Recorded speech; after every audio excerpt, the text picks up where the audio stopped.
ألم نشرح لك صدرك ووضعنا عنك وزرك. ہماری ایک دو دن پہلے اس موضوع پر ایک آدمی سے بات ہوئی تو میں نے اس سے کہا کہ آپ یہ کہتے ہیں کہ اللہ کی آیات کو علماء بیچتے ہیں، مجھے آپ یہ بتائیں، چلو اس آیت سے ہم مان بھی لیتے ہیں کہ اللہ کی آیات کو بیچنا ہے، آپ یہ بتائیں کیا بیچنا تو ناجائز ہے، کیا اللہ کی آیات کو خریدنا بھی ناجائز ہے؟ آپ قرآن مجید مصاحف خریدتے ہیں، قرآن مجید بازاروں سے خریدتے ہیں، مکتبوں سے خریدتے ہیں، قرآن مجید چھپواتے ہیں، اس کی رقم ادا کرتے ہیں، قرآن مجید کے مصاحف کو خریدتے ہیں، قرآن مجید کے پارے خرید کے بچوں کو دیتے ہیں، کیا بیچنا جائز ہے تو کیا خریدنا بھی ناجائز ہے؟ کہتے خریدنے کو ہم ناجائز نہیں کہتے، بیچنا ناجائز ہے۔ مولوی قرآن مجید پڑھاتا ہے، اس کا لینا ناجائز ہے اور دینے والے کا دینا جائز ہے۔ بھی یہ کیسی بات ہے؟ ایک بندہ دے رہا ہے پیسے، ایک عالم دین کو، ایک امام مسجد کو، ایک قاری قرآن کو، ایک اپنے بچے کے استاد کو، انتظامیہ اپنے مسجد کے معاملات کی نگہبانی کرنے والے کو اگر کچھ دے رہے ہیں، ان کا دینا جائز ہے اور امام کا لینا جائز نہیں ہے۔ بھی وہ دے گا کیسے پھر؟ اگر وہ اس کا دینا جائز ہے تو پھر اس کا لینا ناجائز کیسے ہو جاتا ہے؟ اب اس قرآن مجید کی آیت کو سمجھیے۔ پہلے تو قرآن مجید کی ایک دوسری آیت سمجھیے۔ اللہ رب العزت نے قرآن مجید میں آپ کے مال کے جو سب سے بہترین حقدار ہیں ان کا ذکر کیا ہے۔ قرآن مجید میں اللہ رب العزت فرماتے ہیں للفقراء والمہاجرین، فقراء کو دیجئے، مہاجرین کو دیجئے۔ چلتے چلتے آگے اللہ رب العزت 7ویں نمبر پہ ذکر کرتے ہیں والذین احصروا فی سبیل اللہ، سورۃ التوبہ میں اللہ ذکر کرتے ہیں تم اپنا مال ان لوگوں کو دو جو اللہ کے راستے میں اپنے آپ کو روک کے بیٹھے ہوئے ہیں۔ لا یستطیعون ضربا فی الارض، اب وہ زمین میں کاروبار نہیں کر سکتے۔ اب مجھے بتاؤ، جتنے بڑے بڑے علماء بیٹھے ہیں، جتنے بڑے بڑے محدثین بیٹھے ہیں، اپنی مسندوں پر رات دن بچوں کو پڑھاتے ہیں، پڑھا کے فارغ ہوتے ہیں، لوگوں کے فتوے لکھتے ہیں، فتووں سے فارغ ہوتے ہیں۔ اس طرح کے بدعی اور گمراہ لوگ ان لوگوں کا تعاقب کرتے ہیں، لوگوں کے ایمان کو بچاتے ہیں۔ ان کے پاس کاروبار کرنے کا کہاں وقت بیٹھتا ہے؟ کہاں وہ کاروبار کر سکتے ہیں؟ سردیوں کے دن ہے، اب میں صبح 7 بجے جاتا ہوں پڑھانے کے لیے، 7:15 بجے میری کلاس لگتی ہے، 3 بجے تک مسلسل کلاسز ہیں، 3 بجے اوپر سے 5:15 بجے اذان آ رہی ہے۔ اب کتنا ٹائم بچتا ہے ایک عالم کے پاس یا ایک طالب علم کے پاس؟ جو طالب علم پڑھ رہا ہے سارا دن وہ پڑھتا ہے، یا ایک استاد جو سارا دن پڑھا رہا ہے اس کے پاس کاروبار کا کیا وقت بچتا ہے؟ ہاں ایسے لوگوں کے لیے اب کہتے ہیں ہم تو جتنا ٹائم دے سکتے ہیں۔ 2 مسئلے یاد کیے ہوئے ہیں۔ ایک مسئلہ یہ ہے کہ ہمارے علاوہ کوئی مسلمان نہیں ہے، دوسرا مسئلہ یہ ہے کہ مولویوں کو نعت کے بند کر دو تاکہ مسجدیں پہلے ویران ہیں، اور ان مولویوں کی تنخواہیں بھی بند کرو، ان کے وظائف بھی بند کرو۔ بس یہ 2 مسئلے ہیں، ہم 2 گھنٹے میں لوگوں کو سمجھا دیتے ہیں۔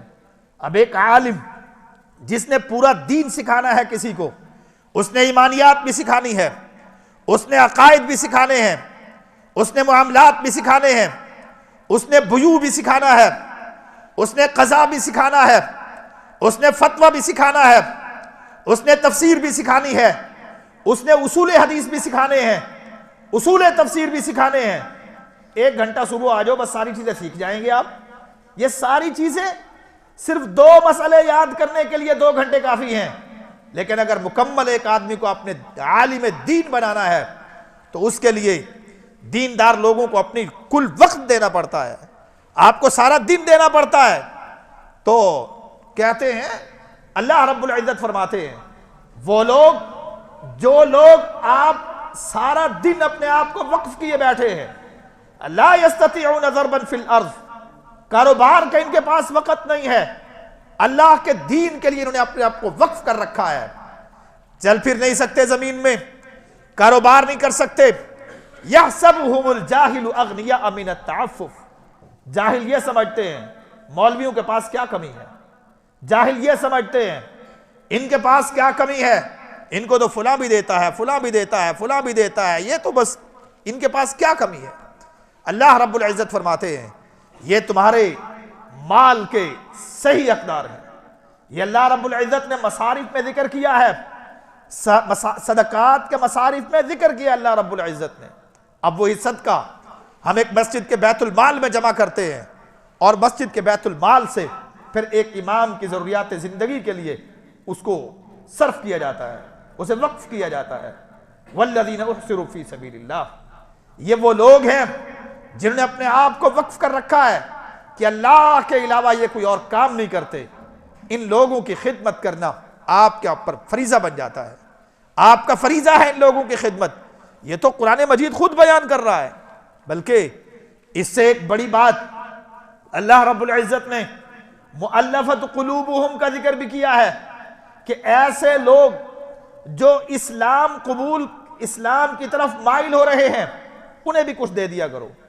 اب ایک آدمی قرآن پڑھنے والے بندے سے کے بارے میں یہ کہتا ہے, قرآن پڑھانے والے کے بارے میں یہ کہتا ہے قرآن مجید تو آپ اپنی عبادت کر رہے ہیں, قرآن مجید پڑھا رہے ہیں, یہ تو آپ کی عبادت ہے, تو آپ اپنی عبادت کے پیسے لے رہے ہیں. اور بھائی جو بندہ مسلمان ہوگا وہ کس کے لیے مسلمان ہوگا؟ وہ میرے لیے مسلمان ہوگا, وہ آپ کے لیے مسلمان ہوگا, وہ اپنے لیے مسلمان ہوتا ہے. اسلام قبول کرنا اس کی عبادت بھی ہے, اس کی مجبوری بھی ہے, اس کی ضرورت بھی ہے, اس کی اخروی نجات کا سامان بھی اسی بات پر ہے. لیکن قرآن یہ کہتا ہے اگر کوئی بندہ اسلام کے قریب آتا دیکھو تو اسے کچھ دے دیا کرو تاکہ ایک دھکا لگ جائے گا. اللہ رب العزت تو یہاں تک ارشاد فرماتے ہیں. اب سوال یہ ہوا اس آیت کریمہ کا جواب کہ اللہ رب العزت کیا فرماتے ہیں, وَلَا تَشْتَرُوا بِآيَاتِ ثَمَنًا قَلِيلًا, اللہ فرماتے ہیں میری آیات کو تھوڑی قیمت کے بدلے میں مت بیچو. ایک آیت دوسری آیت کی تفسیر کرتی ہے. دوسرے مقام پہ اللہ رب العزت نے اس کو یوں بیان کیا. اللہ فرماتے ہیں ان الذين يكتمون ما انزل الله من الكتاب ويشترون به ثمنا قليلا, جو لوگ ہماری آیات کو چھپاتے ہیں, غلط فتویٰ دیتے ہیں, غلط مسائل بتاتے ہیں, لوگوں کو گمراہ کرتے ہیں, غلط فتوے بتاتے ہیں اور غلط فتوے بتا کے اس کے بدلے میں پیسے لیتے ہیں. یہ اللہ کی آیات کو بیچنا ہے. یہ ہے اللہ کی آیات کو بیچنا کہ کوئی بندہ تمہارے پاس آتا ہے یہ سمجھ کر تم اس کی دینی رہنمائی کرو گے, تم اسے دین کی طرف لاؤ گے. اب تمہاری نظر اس کی جیب پہ ہے, تم یہ سوچتے ہو یہ کیسے راضی ہوگا, تم یہ نہیں دیکھتے کہ حقیقت بات کیا ہے, حق مسئلہ کیا ہے, تم صرف یہ دیکھتے ہو یہ اتنے پیسے دے گا تو لہذا اس کی رائے کے مطابق ہم نے فتویٰ دینا ہے. ان الذین یکتمون ما انزل اللہ, اللہ کی آیات کو چھپا کے اس کے بدلے میں لوگوں سے پیسے لیتے ہیں, تو یہ لوگ ہیں وَيَشْتَرُونَ بِهِ ثَمَنًا قَلِيلًا, یہ اللہ کی آیات کو بیچنے والے لوگ ہیں. یہ تو علماء سو کے بارے میں آیات نازل ہوئی جس کو ائمہ مساجد پہ فٹ کر دیا جاتا ہے. اور دوسرے مقام پر بھی بالکل اسی طرح اللہ رب العزت نے اس آیت کو بیان کیا. اللہ رب العزت فرماتے ہیں کہ فَوَيْلٌ لِّلَّذِينَ يَكْتُبُونَ الْكِتَابَ بِأَيْدِيهِمْ ثُمَّ يَقُولُونَ هَذَا مِنْ عِنْدِ اللَّهِ لِيَشْتَرُوا بِهِ ثَمَنًا قَلِيلًا, ایسے لوگ جو مسئلہ بتاتے اپنی طرف سے ہیں. فَوَيْلٌ لِّلَّذِينَ يَكْتُبُونَ الْكِتَابَ بِأَيْدِيهِمْ, لکھتے خود ہیں اپنے ہاتھوں سے, اللہ کا وہ حکم نہیں ہوتا, قرآن کی وہ آیت نہیں ہوتی. فَوَيْلٌ لِّلَّذِينَ يَكْتُبُونَ الْكِتَابَ بِأَيْدِيهِمْ وَيَقُولُونَ هَذَا مِنْ عِنْدِ اللَّهِ, پھر کہتے یہ ہیں یہ اللہ کی کتاب ہے. بات اپنی ہوتی ہے, رائے اپنی ہوتی ہے, اسے اللہ کی کتاب کا لبادہ پہنا دیتے ہیں, اسے اللہ کی کتاب کہہ دیتے ہیں اور پھر اس کو بیچتے ہیں. اپنا ضمیر بیچتے ہیں، اپنی آخرت کا سودا کرتے ہیں، اللہ کی کتاب میں وہ بات نہیں ہے پھر بھی کہتے ہیں یہ اللہ کی کتاب ہے، یہ بندے اپنی آخرت کا سودا کرنے والے ہیں۔ اور مقام پہ ارشاد فرمایا اولئک لا خلاق لہم، پھر اللہ رب العزت فرماتے ہیں ان بندوں کے لیے میں نے آخرت میں کوئی حصہ تیار نہیں کر رکھا۔ اور پھر آخری بات یہ ہے کہ یہ آیت نازل ہوئے وَلَا تَشْتَرُوا بِآيَاتِ ثَمَنًا قَلِيلًا، یہ آیت نازل ہوئے 1400 سال بیت گئے ہیں۔ 1400 سال میں اس آیت کا یہ معنی جو یہ لوگ بیان کرتے ہیں کہ علماء کی تنخواہیں حرام ہیں یا اخذ الاجر علی کتاب اللہ کی کتاب پہ اجرت لینا ناجائز ہے، یہ معنی اس آیت کا کسی صحابی نے بیان کیا ہو، یہ معنی اللہ کے نبی علیہ السلام نے بیان کیا ہو، یا یہ معنی بعد میں کسی تابعی نے بیان کیا ہو، جب کسی نے یہ آیت کا معنی بیان نہیں کیا تو پھر وہ آیت ان کے اوپر منطبق آئے گی کہ اللہ فرماتے ہیں من یشاقق الرسول من بعد ما تبین له الہدی ویتبع غیر سبیل المؤمنین نولہ ما تولی، جو اللہ کے رسول سے اختلاف کرتے ہیں اور مسلمانوں کے راستے سے ہٹ کے چلتے ہیں۔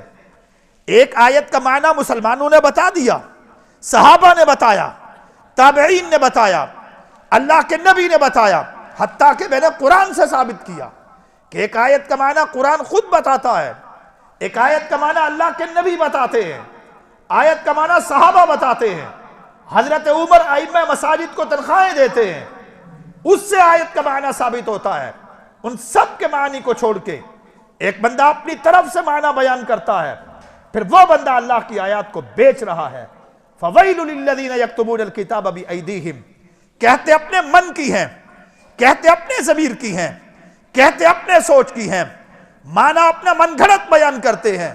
ثُمَّ يَقُولُونَ هَذَا مِنْ عِنْدِ اللَّهِ، پھر یہ کہتے ہیں یہ آیت اللہ نے اتاری ہے، اللہ نے یہ آیت نہیں اتاری، یہ تمہارے دین سے بغض کی علامت ہے۔ قَدْ بَدَتِ الْبَغْضَاءُ مِنْ أَفْوَاهِهِمْ، یہ علماء سے بغض کی علامت ہے۔ قَدْ بَدَتِ الْبَغْضَاءُ مِنْ أَفْوَاهِهِمْ وَمَا تُخْفِي صُدُورُهُمْ أَكْبَرُ، یہ وہ بغض ہے جو تمہارے منہ سے ظاہر ہے اور جو تمہارے دلوں میں چھپا ہوا بغض ہے اس دین کے خلاف، ان علماء کے خلاف، وہ اس سے بھی بڑا ہے۔ اگلے جمعہ انشاءاللہ اس فتنے کے کچھ مزید عقائد کا ذکر بھی ہو جائے گا۔ اقول قولی ھذا استغفر اللہ لی ولکم ولسائر المسلمین وآخر دعوانا الحمد للہ رب العالمین۔